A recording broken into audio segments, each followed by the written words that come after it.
বন্ধুরা, আমি সোনাকে খাইয়ে স্নান করিয়ে ঘুম পাড়িয়ে দিয়েছি আর একটু সাজুগুজু করিয়ে দিয়েছি।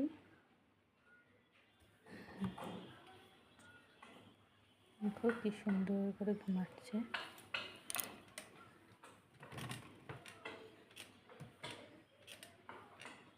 দোলনা দিতে হবে। দেখো বন্ধু, দোলনায় একটা পুতুল আছে। দোলনাটা দেখো খুব সুন্দর হয়েছে।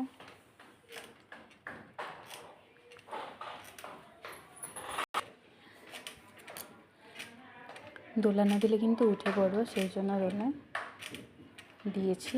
শান্তভাবে ঘুমাচ্ছে, কিন্তু বিছানায় ঘুমাতে চায় না একদমই। দোলনায় দিলে ঘুমাতে চায়।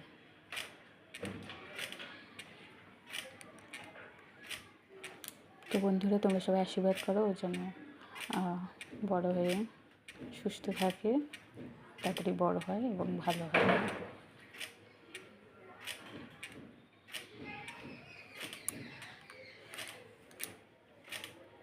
তো ভিডিওটি ভালো লাগলে লাইক, কমেন্ট ও শেয়ার করে দিও। সবাই একটু সাবস্ক্রাইব করে পাশে থেকো বন্ধুরা। টাটা। অনেকদিন পরে ভিডিও দিলাম। এর আগে তোমরা সবাই অন্যরকম ভিডিও দেখেছো, এবার একটু অন্যরকম ভিডিও। তো তোমাদের কেমন লাগছে সবাই একটু কমেন্ট করো।